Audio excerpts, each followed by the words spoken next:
વડોદરાના શિનોર, કુકર, સાદલી, ઉતરાજ, મીંઢોળ સહિતના ગામોમાં અચાનક વાતાવરણમાં આવ્યો પલટો।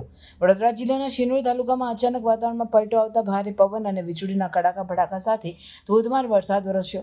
શિનોર, કુકર, સાદલી, ઉતરાજ, મીંઢોળ સહિતના ગામોમાં વરસાદના કારણે અનેક વિસ્તારોમાં વીજળી ડૂલ થઈ હતી।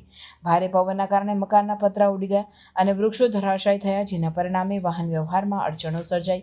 આ અચાનક આવેલા પવન અને વરસાદના કારણે ખેડૂતો ચિંતિત બન્યા છે, કારણ કે પાકને નુકસાન પહોંચવાની આશંકા છે। ખાસ કરીને શિયાળુ પાકો અને તાજા વાવેતરવાળા પાકોને ભારે પવન અને વરસાદથી નુકસાન થઈ શકે છે। ખેડૂતો હવે સરકાર તરફથી સહાયની અપેક્ષા રાખી રહ્યા છે। વડોદરામાં શહેરમાં પણ ભારે પવનના કારણે અનેક સ્થળોએ વૃક્ષો ધરાશાયી થયા અને હોર્ડિંગ્સ ઉડી ગયા। આથી શહેરના વિવિધ વિસ્તારોમાં ટ્રાફિક જામ અને વીજ પુરવઠામાં ખલેલ જોવા મળી। હવામાન વિભાગે આગામી દિવસોમાં પણ ભારે પવન અને વરસાદની આગાહી કરી છે, તેથી નાગરિકોને સાવચેતી રાખવાની સલાહ આપવામાં આવી છે। આ અચાનક આવેલ પવન અને વરસાદના કારણે વાતાવરણમાં ઠંડક પ્રસરી છે। નાગરિકોએ ઘરોમાં રહીને સુરક્ષિત રહેવાની સલાહ આપવામાં આવી છે। સ્થાનિક પ્રશાસન દ્વારા પણ રાહત અને બચાવ કામગીરી શરૂ કરવામાં આવી છે।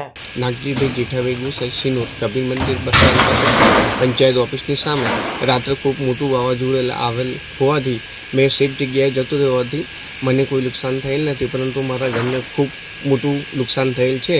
આખું ઘરનું છાપરા બધા ઉડીને રોડ ઉપર પડી ગયેલ છે અને મારા ઘરને પૂરું ખૂબ મોટું નુકસાન થયેલ છે।